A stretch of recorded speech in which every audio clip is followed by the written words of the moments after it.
What is going on, Rotogrinders? It's 9 o'clock on a Wednesday night. Of course, that means it's the NFL Pick Six. That's a pick six show. That's a lot of that's just two, I guess, but whatever. Can we do this again, Devin? Oh, wait, we're doing it live? We're doing it live. I'm Dean, Dean 7904, if you want to get all technical on me as far as the DFS streets.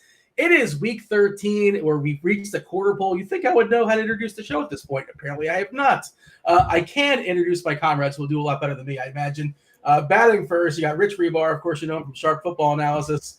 Rich, we survived the Thanksgiving slate. We survived the longest slate in the entire history of the NFL, I imagine, with that spectacular Pittsburgh-Baltimore game ending earlier today.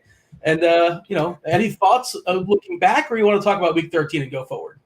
Oh, man, week 12 just ended literally an hour ago, and it's already week 13. I am the prize, and I've already written up every game but two already for this week. So, yeah, we might as well talk some week 13 and look ahead. We were hot last week, so we might as well keep it riding. Yeah, let's do it. We got to finish strong for sure. Lucky week number 13, John Daigle from Roto World also joining us as he does normally. Just found out he's going to be joining me on Sunday, and not this upcoming Sunday, but apparently next Sunday. At least that's the tentative spot. Of course, we go live 3 hours before lock.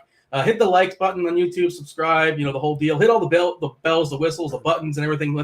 Let you know about all the notifications. John, I was saying to you before the show started, I don't like this slate. We got 11 games. We should say we talk about the main slate, obviously, on bye. Still 2 more teams on bye, Carolina and Tampa. We don't talk about them. Sunday night, Denver and KC. Not talking about them. Monday night doubleheader. No Dallas, no Baltimore, no Buffalo versus San Francisco. In Arizona, that could be a fun game for sure. Unfortunately, not in the main slate. And then I think, Washington and Pittsburgh? Is that the other game that's going on that's like we're pretending it's not going to – it's happening in a forest and it doesn't make any sound?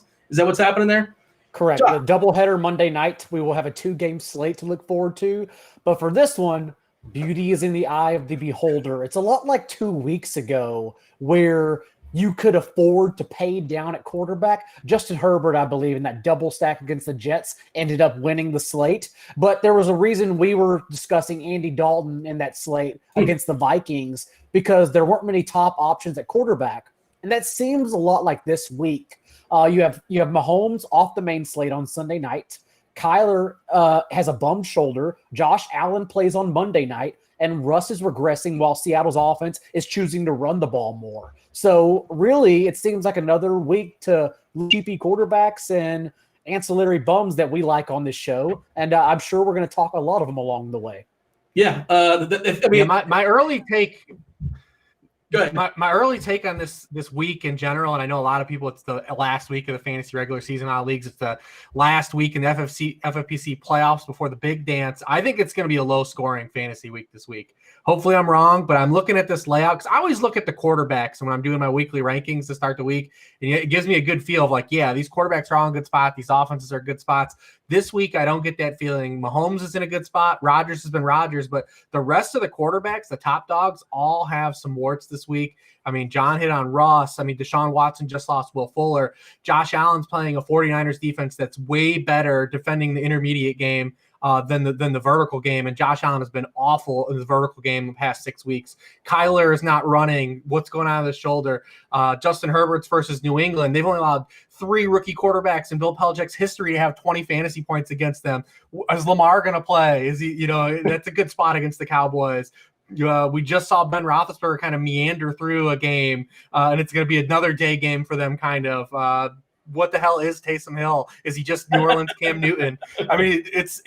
I'm looking at these quarterbacks, and there are not a lot of quarterbacks that stand out, and that's what usually drives the week because you say these quarterbacks are in all good spots, and even if we don't want to play them, and we don't go down to them in fantasy, that's what drives us for still the scoring for every week is how good these quarterbacks play.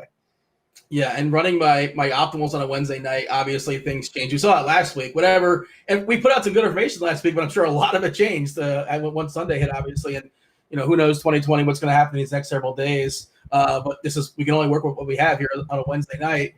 But, hopefully we get some good information to people. And you mentioned the Wilson thing. What was the quote? Pete Carroll was talking about the magic number is 50. You want to have 50 combined completions and rush attempts. That's what helps you win games in the year 2020. Because he credits that to Vince Lombardi. And, good for Vince Lombardi. But, you can't. The game is involved. what are we doing here? What is that? Is that for real? What's going to happen? Is he not going to cook anymore? We're going to order some Uber Eats. Football coaches, man, they are such a disaster. Oh, yeah, it was a good run. That's unfortunate. That really is too bad. What we do in this show, we focus on 3 main games, and then we, after we knock out the 3 main games on the 11 game main slate, then we'll branch out. We'll kind of run it back as far as clean up other quarterbacks we liked it. We're not in those 3 main games. Some running backs, receivers. I would say tight ends. We'll name a couple of tight ends. I don't think we'll like them, but we'll probably name some, I suppose. And yeah, Rich, what you were saying basically as far as the slate, speaking to the whole context of the slate, is the number one total on the board is the Cleveland Browns at the Tennessee Titans. And I don't know, it's a 54, which is a big number. Tennessee, a 5.5 point favorite. We saw Henry was an absolute monster last week. He can do it, any given week, obviously. And it's December, I'm told, he's unstoppable in December. That's what people say. He changes. I don't know the December, November splits. And I know people think that's a thing. Do you think it's a thing, out of curiosity? Is that a thing, or is that just nonsense? Rich. Me? Oh, yeah. I think it's probably more happenstance. I mean, remember, Derrick Henry's really only been a full-time running back for 1 season and plus a December. So that's what's kind of driven his stats. Remember 2 years ago, he was playing behind Dion Lewis up until the last month of the season. And then last year was his first real season as a full-time running back. So, I mean, we really only have on Derrick Henry's sample, basically right now, a 30-game sample of his as a full-time running back. So a lot of his stats are probably a little bit skewed from workload and just, back-end stuff. But, I mean, he's been good all year. What do we need December for? He's already been good. So I didn't play him last week because it was November. I played him last week because it wasn't December. Yeah, he was leveraged. It was November 29th, actually. He was leveraged off Dalvin Cook, and he was also a unique way to stack the game once Jonathan Taylor got ruled out because everyone was going to one-off Nyheim Hines or Jordan Wilkins. So I was like, I can double leverage this spot with Derrick Henry, also against a Colts front 7 missing 2 of their top interior defenders. That's why I played him. I don't give a damn about the month. I think one of the big decision points as far as this slate, and I'm probably going to grab shares of both. I assume I am. Daigle, what do you think as far as Henry, the matchup here against Cleveland, and then you got Dalvin Cook, who I presume he's going to be fine and good to go versus Jacksonville. If you can only plant the flag in one of those two, who do you prefer?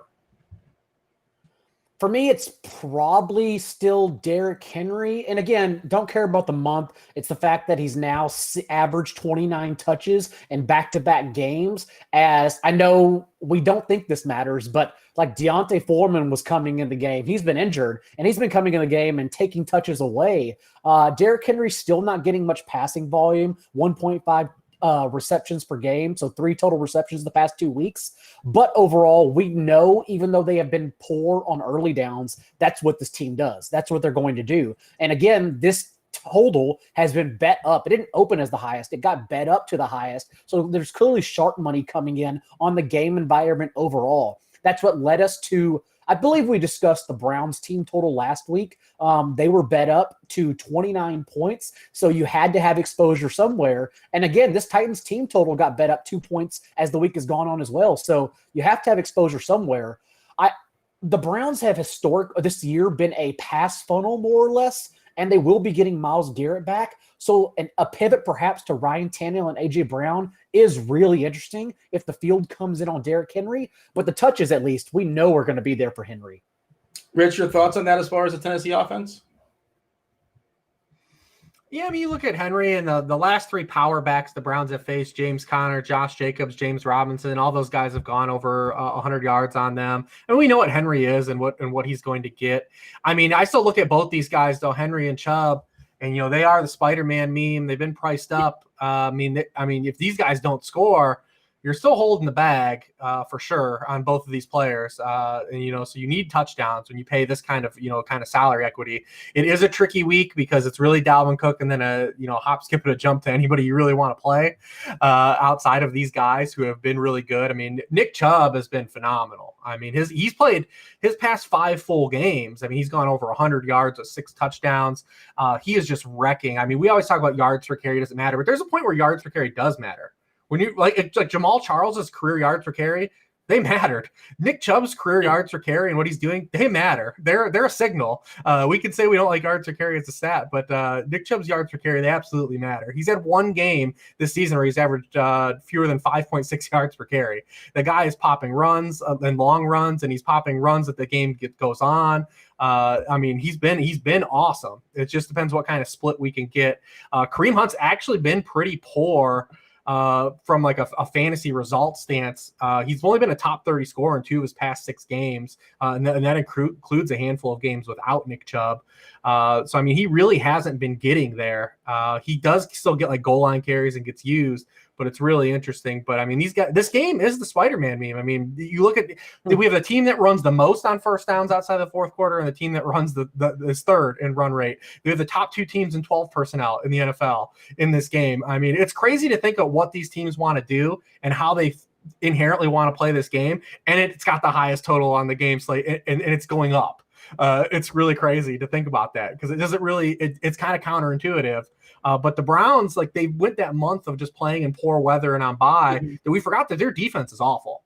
Like, their defense is horrendous. Dude, they were getting marched down the field by Mike Glennon repeatedly. Keelan Cole had like 2 walk-in touchdowns. And if you played Keelan Cole, I'm sorry. He had like 2 walk-in touchdowns that Glennon missed him on early in that game. But Colin Johnson, it looks like Calvin Johnson last week in this game. They've got guys wide open. They're due Garrett back to pressure the quarterback, but their back end is banged up. No Denzel Ward still in this game.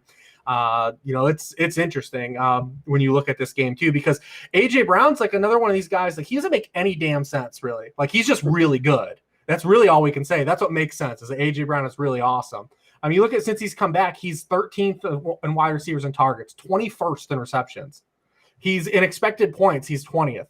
But he's 6th in yardage. He's 3rd in touchdowns over that span. He scored in 7 of his 8 games. He hasn't had more than 4 catches in a game since week 6. But he gets there every week. It doesn't really make a lot of sense. He shouldn't be, but he's just an efficiency outlier, man. I mean, sometimes you just have to bite the bullet with these guys and just understand that they're unicorns. And that's kind of what his teammate Derrick Henry is too. So they've got a pair of unicorns on this roster. Because AJ Brown just keeps getting there too on low volume and splash plays. Also, running back outside kicks, yeah. Jump in there, John. One game he didn't score against the Colts in Week 10. He dropped the 50-yard touchdown from Ryan Tannehill. Yeah. So, like, that shouldn't have even been an outlier spot for him.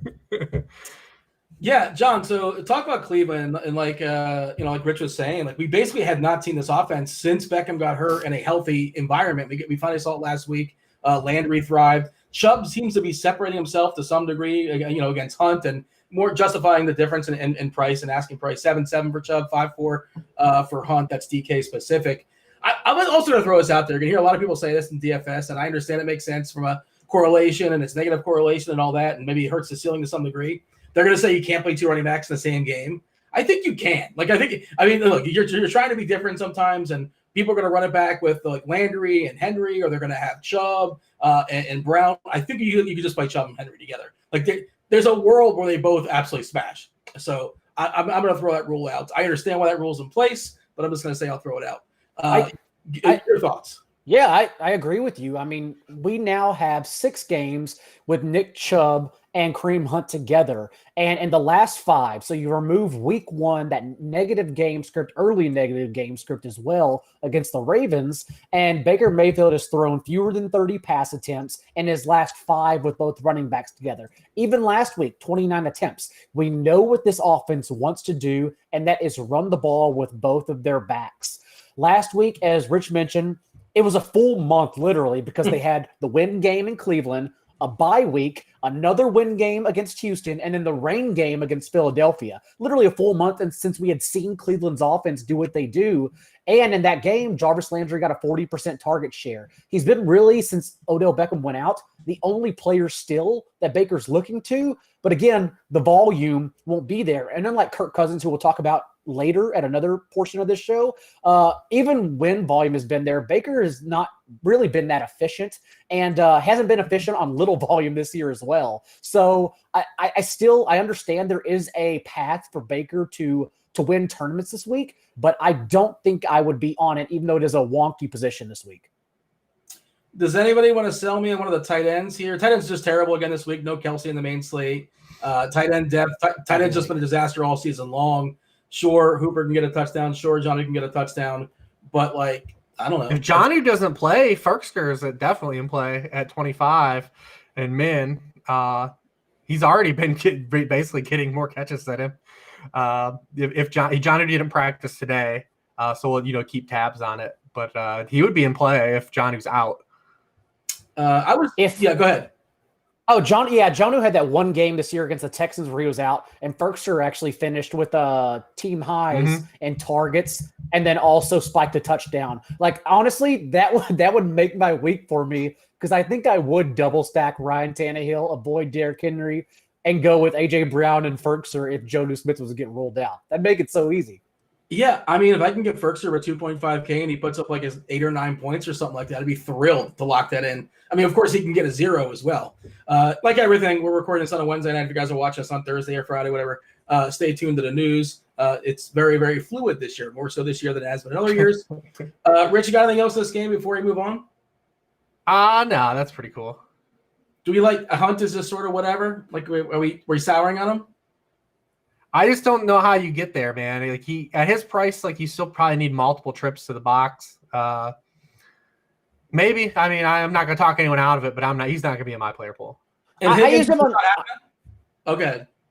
I was going to say, I used Hunt on DK last week, but only as a ownership play. Like, Nick Chubb came in at higher, and I was like, well, if Hunt is $1,500 cheaper like he was last week, then why wouldn't I play Hunt if he's coming in at lower ownership? That makes sense. But again, like, Chubb just routed him. So maybe it's a little 1 week PTSD, but. Well, the one thing people keep getting on is Hunt's usage, near the goal line, which is true, but he's also been worse at the goal line. So when you're bad at the goal line, you get more carries on subsequent downs. It's kind of how Chubb was last year. Remember, like, that Buffalo game, he had like 8 carries from inside the 5, and people kept citing his inside the 5 stats all year. And it's like, well, he only had those 8 carries because he kept getting stoned on those. They were just it was first down, second down, third down. It wasn't like he had them spread out over 8 games from the 1 yard line. He didn't get in. So, I mean, that's kind of what we've had with Chubb a little bit, or Hunt a little bit. All right, moving on. Rams versus the Cardinals. 48.5 is the total. The Rams are 3-point favorites here in Arizona. And, well, John, I guess we'll start with Murray. And, he had a shoulder. He had, I think, his worst game of the week last year. Only ran the ball 5 times as well. Didn't get in the box. Worst fantasy output as well against New England. How concerned are we about it? Is that causation? Is that small sample size? Or we just not know? I'd say I'm pretty, but also because defenses are playing him differently. 10 total carries the past 2 games, 5 in each. In that span, he has 4 runs for -1 yards on zone reads because, according to him, defenders have been told to play only him and force him to hand the ball off to running backs. And then, of course, in the past month, their last 4 games, Murray has been blitzed on 40% of his dropbacks, where he was only blitzed on 17% in Arizona's first 7 games. So honestly, it's a combination of the shoulder, dumping off the running backs more, and then defenses playing him completely different. So, and this Rams defense, of course, is one that I have come around to respect, although I did not the first few games. Clearly, they are playing very well, even stoning Nick Mullins until the final 2 drives, where the 49ers just called up some beautiful plays and tied the game on 2 field goals. So I think it's a miserable spot for Arizona, actually. Rich, your thoughts as far as Arizona as a whole offensively? Yeah, I mean, this is a game when you see team-wise that we should be excited about, and we know there is an outcome in this game where it does pop. But also when you look at this game, both these teams have had 8 of their 11 games this season go under the game total. That's the highest rate in the league. They're both tied for that. So they don't tend to play a lot of games that pop. I mean, the Rams are just a weird team anyways, because the Rams actually are kind of like the new Patriots, man, in a way. Like, they go week to week and change what they do. Their outcome is totally different. Like, they don't try to do the same stuff every week, especially defensively, like Daigle talked about. But they've done this a little bit, recently. We've seen it in the Tampa Bay game where they just came out and just threw. They're like, we're going to come out and throw every play. So it's been interesting to see what they do here because the Cardinals do blitz a lot. This is not the same team that, Jared Goff torched both games last year. It's not the same defense at all. This Arizona defense has been respectable. They've allowed more than 2 touchdown passes in just 1 game this season. And Jared Goff's a guy that we're always pretty sketchy on getting us there anyways. So it's going to be interesting to see how this plays out. I mean, obviously, everyone and their grandma cited Robert Woods' stats against Patrick Peterson already this week. But he's just been a better outright play than Cooper Kupp so far in general. He's got more touchdowns. He gets more end zone targets. I mean, Cooper Kupp has been an all or nothing player. I mean, he's been now the wide receiver 33 or lower in PPR scoring in 7 of his 11 games this season. He's been all or nothing outside of those wide receiver 1 weeks. So he either hits or he doesn't. Last week was a bad spot for him. He historically is bad against the Niners. And like I kind of hit it on with Josh Allen, the Niners are really good against teams that only can throw intermediately. We've seen them shut down Drew Brees a couple weeks ago. And granted, there was an injury there, but look at their splits versus the deep ball and intermediate. And that's where the Rams it was symmetry last week. I bet the Niners because of that, and they hit and they won outright, which was cool, a little humble brag. But that's why Cooper Kupp didn't get off last week. And you look at his history against the 49ers, Cooper Kupp has never done good because that defense is built to stop the intermediate and shallow pass. So, I mean, they're going to, it's a different defense this week. I think Robert Woods is just a better play, but I don't think we need to cite his splits versus Patrick Peterson. I just think he's been a better player than Cooper Kupp this year in totality, and is their best target. You were talking about the Rams being like the Patriots, and it's like, one of the things with the Patriots is always like historically it's annoying trying to figure out which running back to play or which. Oh boy, we're there. Yeah, I mean, I don't. It looks like Akers is the best. At least he was last week, and obviously there's some draft equity there. But this is like the Colts, trying to figure out their usage. And could you, Daigle? I think you're the one that picked this game to feature. And to be fair, there wasn't. We had to pick 3, so this is one of the 3. It's a dome. But sell me on one of these running backs. Do you care about the running backs or you're on the receivers? Well, what do we like in this game? I mean, Cam Akers was more explosive last week. I would imagine he gets more touches, but does that make him the featured guy? No, because they're still going to use all 3. I mean, since Darrell Henderson came back from the bye week with that quad injury he went into there with, he's averaged 2 yards per carry, like 25 carries for 55 yards. It's been miserable. Cam Akers has been the best player. Having said that, he's still getting out-snapped. Malcolm Brown is still running more routes, and Darrell Henderson's still getting more carries, honestly. So I think the usage changed, but does the usage change enough for me to gamble and put Akers in my tournament pool and try to be ahead of the usage? I don't think so right now. Although the running back spot it's very hard to find like confident options. Cheap options you're confident in this week. Yeah, Malcolm Brown leads the NFL in third down touches. Like that role is his. Wow. Like that's the thing. So I mean, that role is locked up. So even if Akers cuts into Henderson, there's still it's complete triumvirate. Like it's a bummer, but it's where we are. Akers definitely he's got in the box the past 2 weeks, which helps. But and he had the long run. But you look at his touches, there's still not anything I think you really want to buy into. The other side, Kenyon Drake at 22 carries last week. He did get in the box a couple times as well. Also saw 4 targets, 5 the previous week, which is a nice uptick, I suppose. Is that going to continue? Edmonds is the one that we all want to. Well, that's the people's champ. We want to make Edmonds the guy, but we're not making the calls out there, and it seems like it's still Drake's job, but nobody wants to play Drake. Or what are we doing here, Rich? Well, it's really Kenyon Drake. His performance is basically exactly how it's been all year. There was a little bit there where we thought Edmonds was going to overtake Drake, and then we had the injury, and we're like, here it is, and it's going to be Edmonds the rest of the year.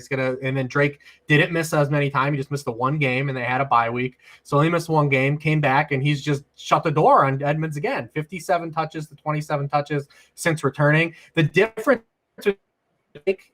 He's scoring touchdowns, so it's just all touchdown deodorant. I mean, you look at the past 2 games. 22 carries for 78 yards, 11 carries for 29 yards, but you score touchdowns. Those lines look a little bit different. When you don't score touchdowns and you're finishing as the RB30 every week, everyone's up in arms like they were for the first 5 weeks of the season.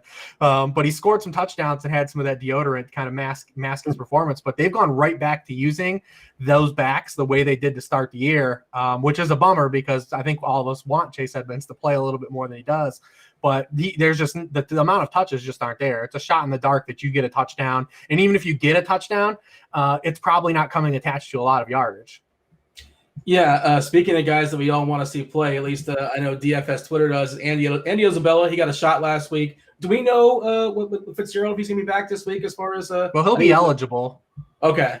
All right. So then Isabella just throw him back out of his. I see. But to be determined.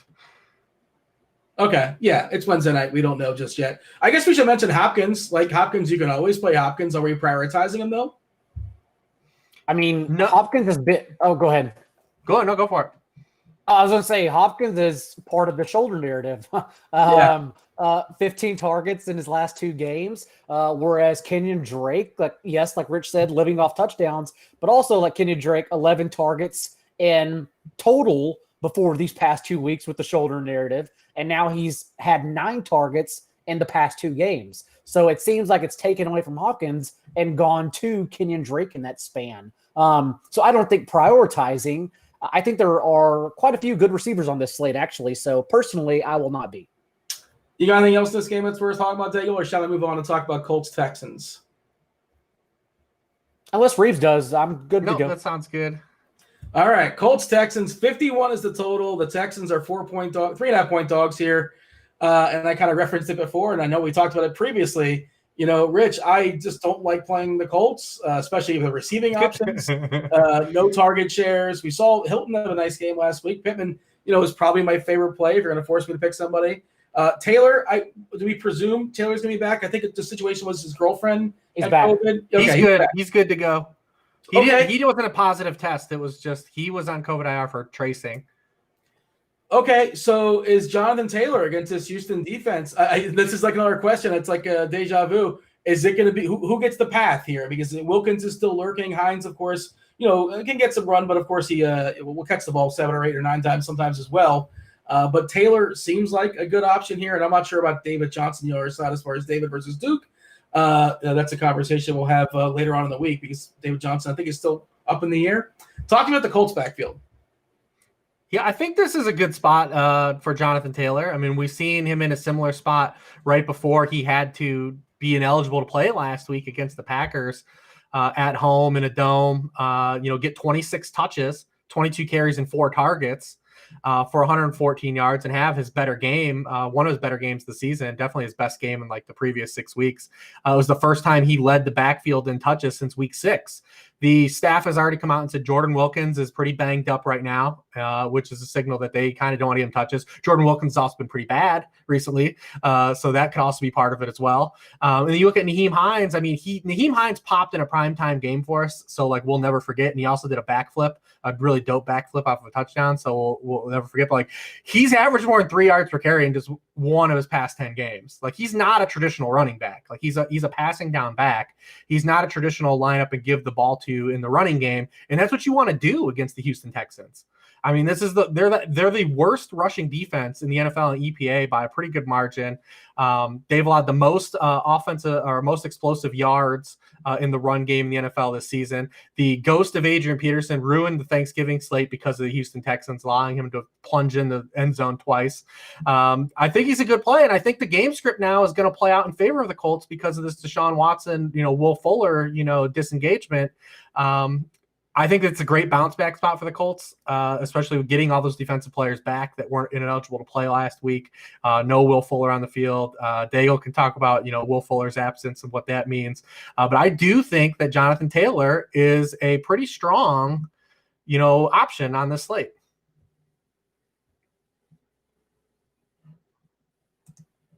I muted myself. How unprofessional. I'm blaming it all on the appearance by ridiculous. Devin, by the way. Special appearance. That's Devin. There you go. He keeps the ship afloat. Much appreciated, Devin. Hit the like button for Devin. Sure, why not? Like, subscribe, the whole deal. Hit all the buttons.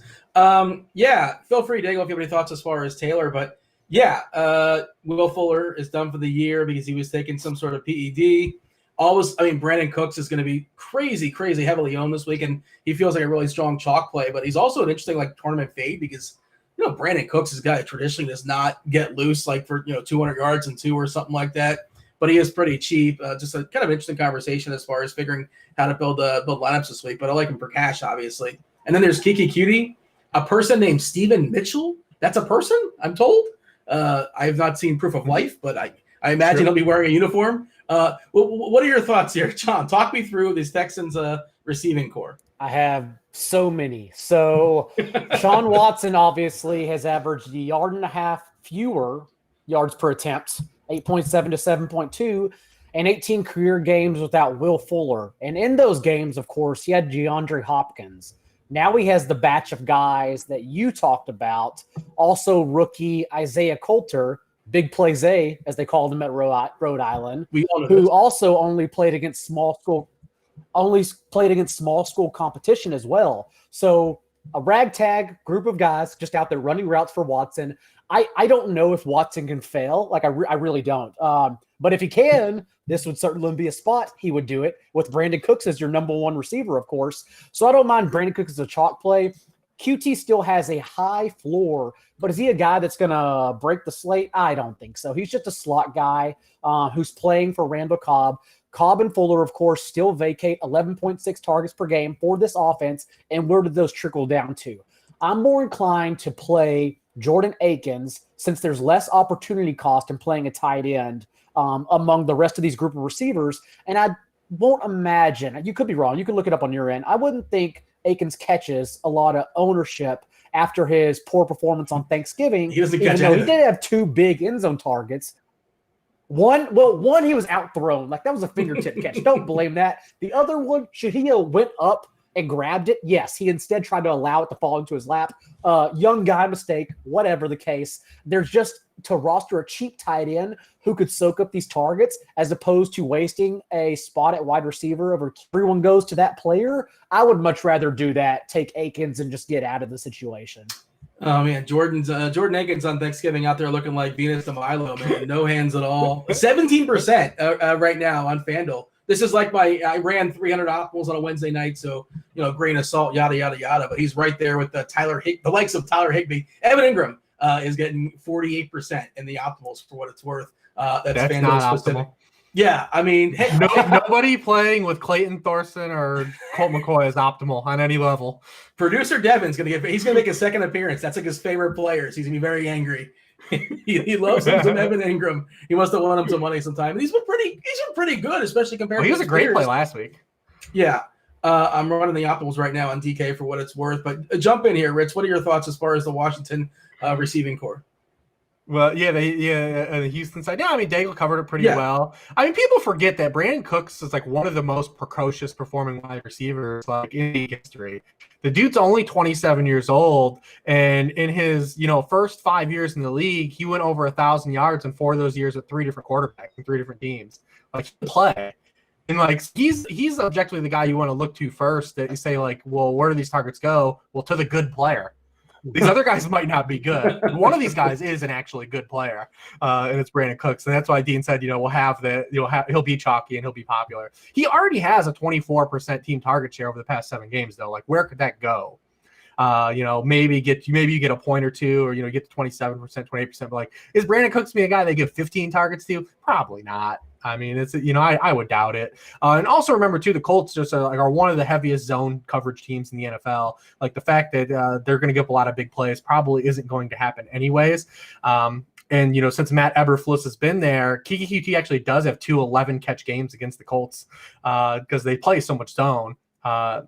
Granted, that was in a different offense and different offensive climate, and Kiki QT was actually getting the ball. But, he does have that, kind of an out as a slot receiver matched up against this defense and the style that they play with, as opposed to a team that's going to give up a lot of big plays. So I don't think whoever fills in for Fuller in that role, whether it be Steven Mitchell or Coulter, are really options that are really going to pop just because that's not the Colt style. But yeah, I mean, all the rest of this ground has pretty much been covered. No one wants to play David Johnson, even if he's back. You hit up on Phil Rivers. Listen, a bunch of people are going to tell you that T.Y. Hilton is amazing against the Colts, and he's destroyed the Colts over his career, which is pretty true. But the last time they played, he also had 18 yards. So, like, the one last thing to worry about in this game, and I mentioned Jonathan Taylor and really liking him, is we do have to kind of monitor this dumbass thing that they're doing now, Jacoby Brissett. And if they're going to start sneaking Jacoby Brissett on the 1-yard line, like, that's a problem for everybody. That's not good for anybody involved. If he's going to be like this dude like Tim Rattay that comes in on the 1-yard line and starts sneaking the ball on the goal line, like, no one wants any part of this, Frank Reich. So I ran 300 optimals on DK, by the way. You kind of asked for it. You're going to love this. Brandon Cooks, what it's worth, landing in 59%. 59%, that's no surprise. Tight ends. Number 1, Jordan Akins, 63%. Yeah, grief. It's good. Well, I mean, look, he's super cheap, and he's going to get a couple more, balls thrown his way. And who else are you going to play? Basically, the optimal saying, get as cheap as possible in there. Get 10 points and run away. All right. Go ahead. I could also perhaps get talked into Michael Pittman. Honestly, T.Y. Hilton, as Rich said, did all of his damage in garbage time. Every target, catch, and touchdown came in the second half when they were down 35-14, whereas Pittman still led the team in routes run, as he's done the past month, and had 9 targets. So, the production was not there, I understand, but the usage and on-field usage was. So we'll see how ownership shakes out. I could change it on Sunday morning, but I could actually see having Pittman in my DK player pool. And Bradley Roby also suspended, was one of the guys. Yeah. Do we know what he took? I mean, I don't know. Does it matter? I mean, I Brian Cushing is the strength and conditioning coach. So. Oh yeah, that makes so much sense right there. He's got a little Bill Romanowski in him, right? Yeah. Okay. I wasn't aware of that, but that definitely checks out. What do you have for John? They told Roby that he has to read one Manscaped read the entire rest of the season. Yeah, I don't. That's gonna take 5 games. 5 games. So I gotta go, guys. Yeah, well, does anybody want to talk about the rest of the Colts? Like, sort of like we talk about Pittman, talk about Hilton. Of course, they have their slew of tight ends as well. Just for fun, they're having the backup quarterback running in there and siphoning touchdowns as well too. It's just I don't know what to do with this team. I throw my hands up every single week, but I do agree, and I'm tentative in saying I like Jonathan Taylor, at least on a Wednesday night. I will play Jonathan Taylor. I'm very confident I will play Jonathan Taylor this week. All right. You got anything else? I cannot wait for that Jacoby Brissett sneak the first quarter. God, I'm already it just dawned on me too that happened last week, and I was just like, twice. It happened, man. Yeah, twice. Oh, goodness. 2 times. All right, let's run it back to quarterbacks. We kind of ran through some quarterbacks, or some of the reasons why we don't like some guys. Who is popping for us? Rich, your favorite quarterbacks this week in games we've yet to talk about? Yeah, it's interesting, this slate in general. I mean, I think Aaron Rodgers is one of the better quarterbacks on this slate. Just he's been so safe, and the Eagles don't blitz at all. So I just think that plays into Rodgers' hands and strengths if you want to go there. He doesn't run, which is unfortunate. I like Tannehill a lot, that we talked about earlier. I like Kirk Cousins, like Daigle said. I mean, the problem is that Kirk Cousins is just an ultimately always tough cash play. We know, he's just there's always that outcome where they throw 20 times. But they have been throwing the ball. Their defense is so bad that they're getting punched back on. That's what's good. That's what's helping Kirk Cousins of late. He has been a QB1 scorer 3 of his 4 games, 4 of his past 6. He's second in the NFL in yards per completion, second in yards per pass attempt. Jacksonville does not rush the passer at any level. They're 31st in EPA as a pass defense. They're allowing 18.3 passing points per game. They allowed multiple passing touchdowns in 5 straight games.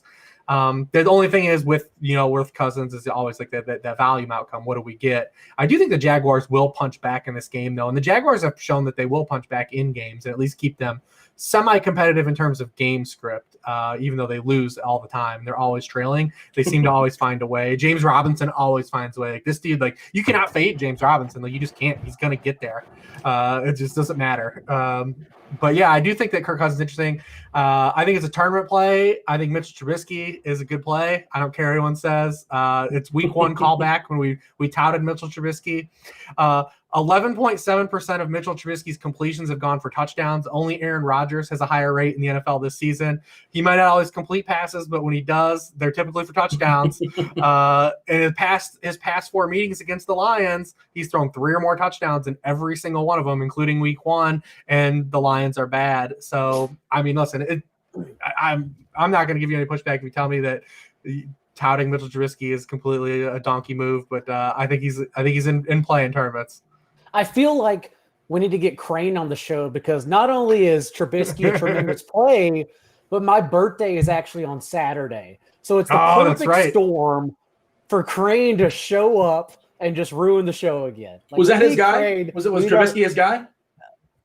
No, he hated when Rich and I talked about Trubisky. He hated it. Rightfully so. But I actually kind of like it this week too. I don't sell And I don't celebrate my birthday, so he would always mention, like he'd always ask me when my birthday is. That way I mentioned it on the show. And this week, those two things combine. It's like we do need to like call. Oh, if Ryan Fitzpatrick starts too, he's a good vintage play. show.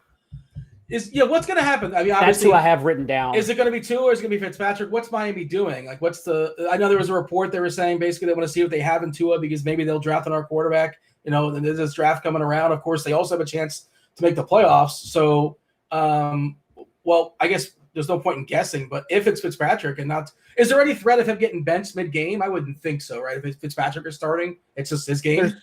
I mean, they would only start him if Tua is still injured. And I would imagine there's no one else to go to. Like, he wouldn't get benched because there's literally no one else to go to behind Tua. Also, like, Fitzpatrick has just been good. Like, last week we kept asking ourselves, who are the Dolphins going to lean to in the backfield? They said, who cares? Through 3 quarters to lead, they had 34 passes from Fitzpatrick to 10 running back carries. Even they don't give a damn. And since week 2, Fitzpatrick has averaged 22 fantasy points per game in his 6 starts in that time. He's just been great. He's an easy double stack as well with Devontae Parker and Mike Gesicki, even though they continue using Durham Smythe and Adam Shaheen in the red zone. And like you can never tell which one between them and Gesicki scored the touchdown. It's always confusing. But it's an easy double stack, and Fitzpatrick has been amazing. So I think he's also a really good start. The Texans are the ones that trip me out. They're all like the same size, and number 13, number 17, number 18. I have no clue who scores for the Texans. Oh, and also I don't know if you buried the lead or not. The Dolphins are playing the Bengals, which I think we should mention. Did we mention that? Or maybe I didn't hear it, but too. Yeah, that's a great matchup. The Bengals are horrific, obviously. And Trubisky loves himself some A-Rob, so I like that pairing as well. So I don't hate Trubisky this week. Also, I know it's famous last words. What do you have for me? Yeah, well, I said also I think Trubisky is in play because everyone's already talking themselves into David Montgomery again. Yeah. Oh, man. Well, he had that one big run for like 60 yards, and then I guess he's back. I guarantee you, though, how when you ran your lineups on both sides, how much David Montgomery showed up because there are not a lot of cheap running back plays, and I already see it shaping up this week. Everyone's coming around to old Monty again. You're going to love this. Survey says on this is a good segue to running backs. On Fanduel, again, these are optimal lineups, so just a little bit kind of, variance tinkering and things like that, and things will change. But Montgomery, this is beautiful. Montgomery, he's 59%, the number one guy on Fanduel, and he's 65% on DK, and you're going to love it. The second guy is Frank Gore. Yeah. 2020, baby. When I said show, I don't like this slate. This is what I'm talking about. I don't imagine how frustrating you would be watching the stack with Trubisky, Montgomery, and Robinson. Like the most pervading lineup in history this year. Do I have to run it back with like Marvin Jones? Like what do I do what am I doing there? Get Cole Kmet involved. He outsnapped Jimmy Graham. We got a full Bears onslaught. Bears onslaught. All right. So other running backs, we kind of mentioned Dalvin Cook in passing. Obviously, he's a great play. If you guys want to say Dalvin Cook's, he's a good play against the Jaguars, right? Yes? You like him? Sure. Seems decent.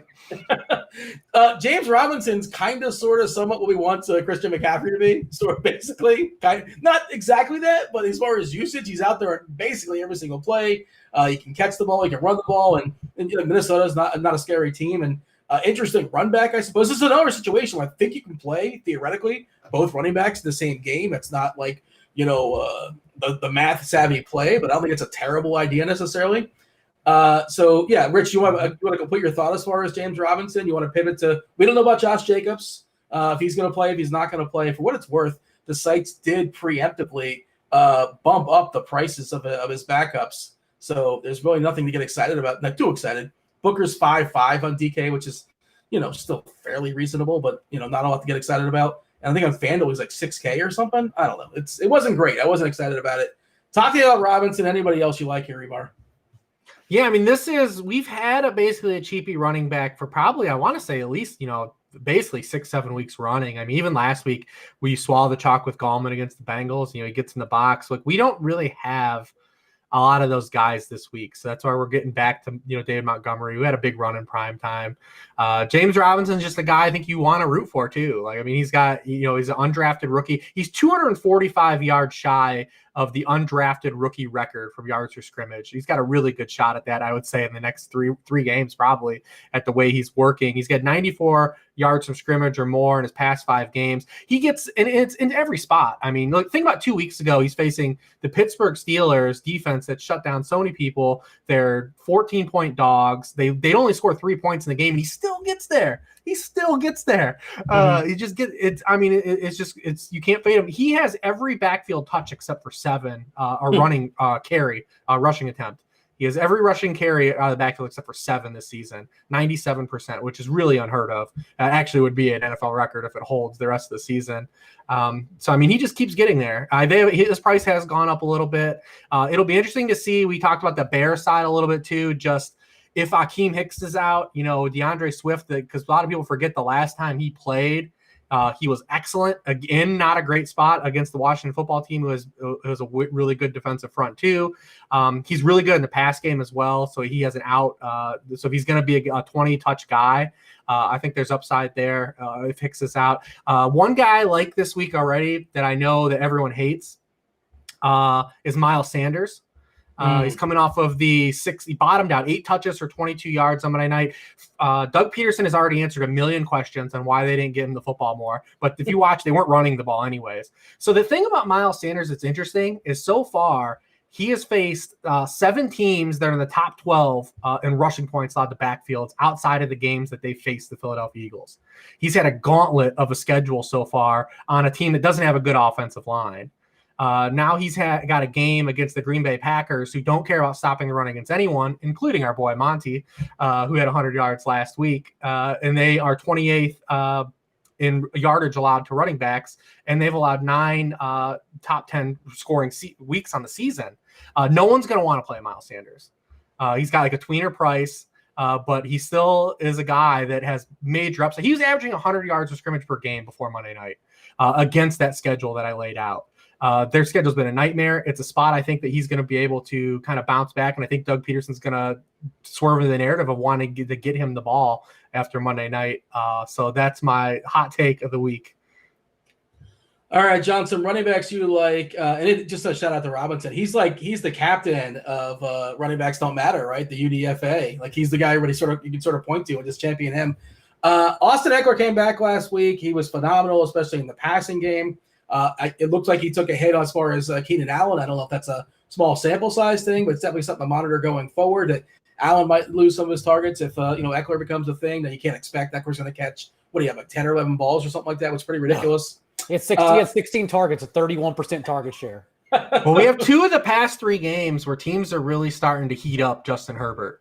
Like they're starting to send a lot of blitzes at Justin Herbert, and we've seen it kind of impact him 2 of the past 3 games. The first one was the Miami game, but teams are starting to get a little more creative, and that's why a lot of those dump offs came. And obviously chasing points as late they were in the game, you get a lot more opportunities to check down because teams are playing more shell coverage. That's kind of what happened last week a little bit, but definitely 2 of the past 3 weeks, teams are really starting to send a lot of heat at Justin Herbert.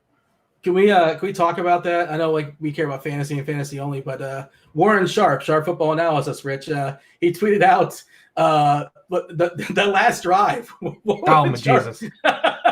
What were the Chargers do? Well, I played a ton of Eckler last week, and it's funny as everyone was yelling because they shouldn't have run the ball after that Hail Mary, but I was like, please get in, Eckler. I'm like, just like it was the dumbest play call ever because they lost 25 seconds, but I was like, get in, man, get in. I didn't have Eckler, but I had the Chargers team total over 23.5. They were clearly at 17 at the goal line, and then I bet they over 2 in that game, so it was trash. Yeah, they ran a running back carry, of course, with 20 seconds and no timeout, and then a quarterback in which the offense dropped back for pass pro, and Herbert ran into the center's ass. It's an amazing gif. I watched that like 8 times. I just kept watching. It's just fascinating just watching a quarterback sneak with everybody's dropping back for pass protection. All right, John, some running backs you like. Not too many. Rich brought up a lot of the cheap ones, not Miles Sanders. I did not expect that one coming on Mitchell Trubisky week, but here we are, 2020. Austin Eckler is one we just talked about who was on my list. And then the only other one really is Chris Carter. Carlos Hyde out snapped him 45-21, but I think this is a player I actually want of his usage because he just outright looked better. He performed better than Carlos Hyde. And if they truly do want to stop letting Russ cook and get running backs involved more as it did in that game, then it's going to be Carson moving forward as it was at the beginning of the year. So I like Chris Carson a lot this week. All right, John, open up the receivers for us. So one of the guys that's popping for us, and I guess we didn't talk about the New Orleans situation much as far as Tsam Hill, as far as quarterbacks. We kind of mentioned him in passing, but I think he's still definitely in play. It's weird that you're kind of like banking on 2 rushing touchdowns. That's hard to kind of sort of bank on. He's going to play his second game against Atlanta in the Dome once again. And, Michael Thomas, John, is priced down enough to the point where I guess you can justify playing him. And last week was a weird game where their opponent, they scored once they were up like 7-0, the game was over. It was just an absolute disaster, and they realized they didn't have to pass the ball at all. Taysom should be pushing the ball a little bit more. Now he'll be out of the cold, into the Dome. You got to cheat Michael Thomas. Feel free to retroactively talk about Taysom Hill. Maybe I just missed it, and then talk about Michael Thomas. Well, a lot of things in work there because Thomas does have a 46% target share the past 2 games from Taysom Hill. The issue is that in this 6-score laying the wood on the Raiders that the Falcons somehow did, Matt Ryan still averaged 4.7 yards per attempt. Like, that offense was horrible without Julio Jones. As expected, they just benefited from Carr fumbling twice inside the 20 and then just turned the ball around and scored like a touchdown to Brandon Powell, others. So that's not a matchup I actually want to target because the Falcons defense also and terrific the past month. Like, they really have turned it around. The defense, yeah. And so I don't really think I'll be playing anyone in that game. And it'd usually be a buy low spot for Kamara. But, of course, we know the 3 targets I believe he has. Also -2 receiving yards the past 2 games as well. So although it looks like a sneaky shootout, I think the over-under is currently 45.5. And that sort of makes sense because the game environment just doesn't add up for a high-scoring game. All right, some receivers you do like, if not Michael Thomas so much. That New Orleans-Atlanta game, you're expecting it. Maybe 46 is about the right number. Who's jumping for you from a receiving perspective? A few cheap guys, actually. Keelan Cole, if you don't want to go James Robinson or run back. As Rich mentioned earlier, 2 missed touchdowns pretty much from Mike Glennon, but also ran a route on 100% of Glenn's dropback. So he's on the field as a starting wideout every single play. So I think he's a terrific option because we are pretty sure they're going to put up points on Minnesota. Like, if the Cowboys could do it, then of course the Jaguars can do it. Anybody can do it. And then Denzel Mims, I still think he has to have some touchdown regression coming. As many end zone targets as Brashad Perryman since Jamison Crowder returned, has seen at least 7 targets in every game except one, that Chiefs game where the Jet starters got benched as well in a blowout. And since he came back from injured reserve, and it stuck around 8 targets, as many as Perriman, with Sam Darnold under center as well. So I just have to I think there's a game here that Mims explodes, and of course against the Raiders is one he could. Yeah, he's still fairly cheap as well. And I should ask, if we don't know it's Wednesday night, but if Shark and Cole are both back, that's a pretty severe hit. I'm sorry, if Shark and Conley are both back, that's a pretty severe hit on Cole, I would imagine. Correct. The last time we saw Conley out, Cole was the one who popped, but also he returned to kick for some extra fantasy juice in that game. But with both Shark and Cole out, Colin Johnson, of course, benefited. He had a big play. One of my favorite prospects, too, while he was in college as well. But Keelan Cole, still the guy going overlooked for DFS, even though the usage was there. So that's how I would play it. All right, Rich, your thoughts on anybody that was thrown out there by John? Minnesota, we think that Thielen's going to be back this week. Him and Jefferson should be good to go there against Jacksonville. Metcalf is just absolutely insane against the Giants. Anybody else? Any thoughts on those guys? Those guys are kind of popping from a projection perspective. Thoughts on those guys, or anybody want to throw into the conversation? Yeah, I wish Lockett would get priced down, but he just doesn't get priced down because this is definitely a signal. Like, the Giants have really struggled against guys that can operate on the interior. They've given up some really big games to guys that are on that level. So I mean, it would have been a game for I think to go and Lockett, but he's still so expensive. You're getting no freebies on him. I like, if Shark plays, I love DJ Shark, and try to figure out just who is the wide receiver one with Jacksonville outside of him. I mean, Minnesota's allowed a league high 12 touchdowns to opposing wide receiver ones this season. They can be had. The secondary is so beat up and it's so inexperienced. We didn't even talk about him in the game that we had, but Corey Davis is super cheap. I mean, Corey Davis has been legitimately a good player. In the year of 2020, of course, Corey Davis is good to go. Contract year Corey. The thing about Corey Davis was he was always just miscast. He was never a guy even that I thought like coming out was a guy that was an alpha. He was always a guy I thought was going to be better next to an alpha. And that's kind of what we're seeing play out. The emergence of A.J. Brown has made him good. He's always one of these tweeners. He was like a tweener-sized guy. He went to a small school and put up a bunch of production, because he had a bunch of opportunity. But his like size profile is literally kind of a tweener. He's more of like a 1B guy, and that's kind of where his strengths are. And he's playing better football, playing next to an alpha wide receiver. And this Browns secondary is so banged up. We didn't even talk about him, but I think he's a really good play. I think he's 5-1 on DK, 6 on Fanduel, a little bit better in the full PPR. Because A.J. Brown is such a target monster, touchdown monster. But he's a really good play, I think, as well. Allen Robinson, you talk about him. He's a good play. If you want to punt Darnell Mooney and his prayer yards, if you want some prayer yards in your lineup this week, that he fits that bill. But, and then the Vikings guys, too, just because we always say – just because the Dalvin Cook is so chalky in another great spot as a home favorite, it's a bad defense. I mean, the leverage goes again to the Vikings passing game, and they've been a good play in a few of these weeks here, especially last week when you go to them. I mean, obviously everyone got on Jefferson as the week progressed because Thielen wasn't out when we did this show last week by Wednesday. But I think both these guys are in play. Thielen, even missing the game last week, still leads the NFL in end zone targets with 15. Talking about another secondary that's banged up. We don't know if Sidney Jones is going to play. CJ Henderson on IR, DJ Hayden on IR. Like, they're just really beat up at this point in the season. And you said it's a direct pivot from the popular Dalvin Cook.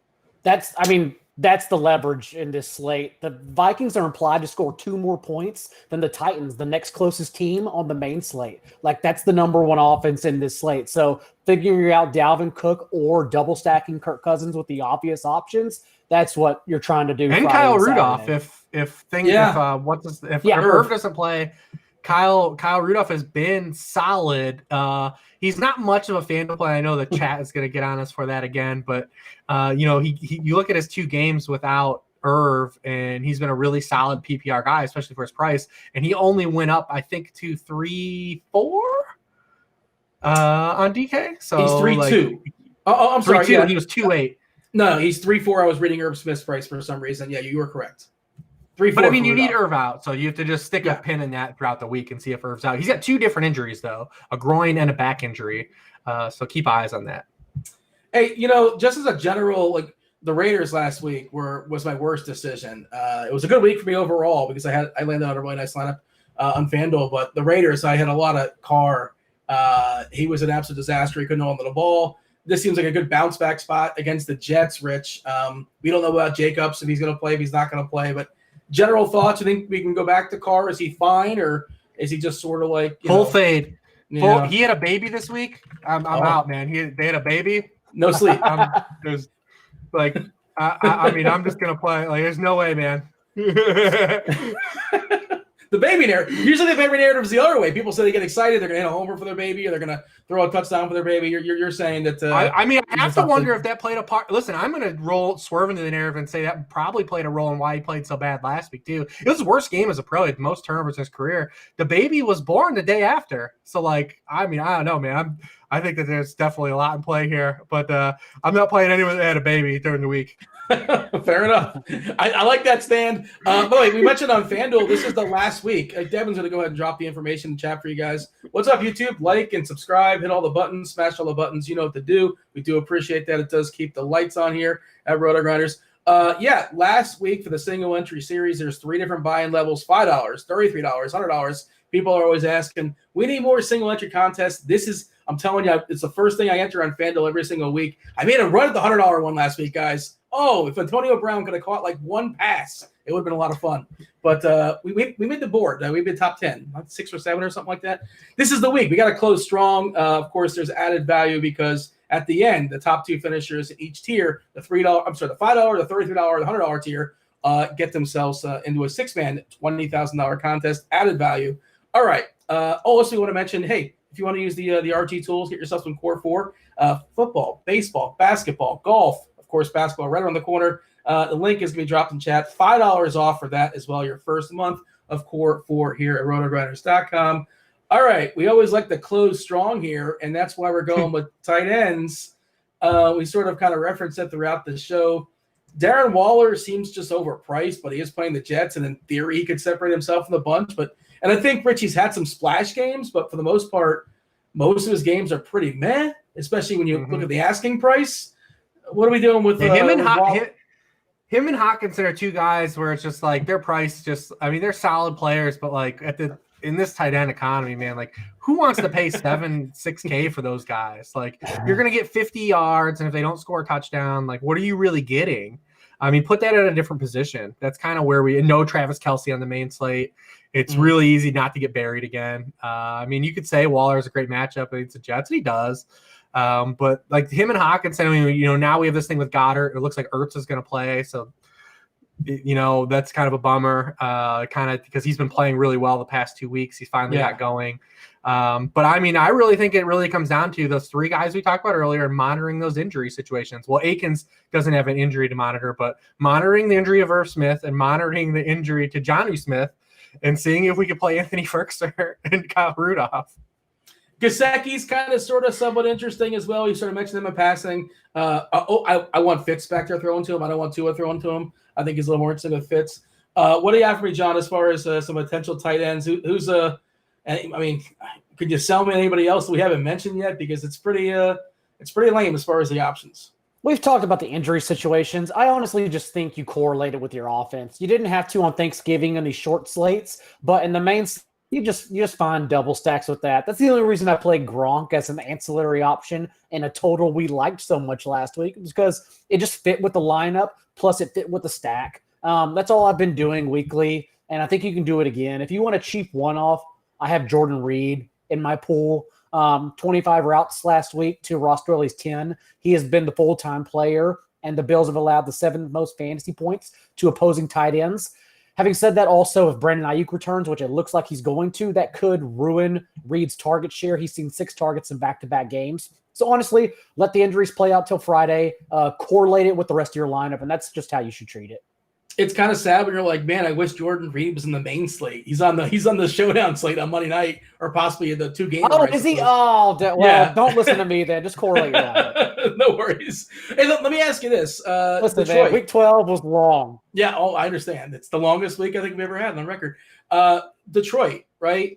New coach. Do we expect anything different? We talked about Hockenson, or it's like maybe Swift all of a sudden is 100% the man. They sit, Peterson, or he's clearly separated from him. Or it's just going to be the same old Lions. Do we have any thoughts and inclinations on a Wednesday night? Both teams have covered this year that have fired a coach. They've come back and covered the week after. The problem is it looks like Kenny Galladay is not going to play again. Right. He didn't practice today. And like we say, it's Wednesday, monitor it, but he didn't practice again today.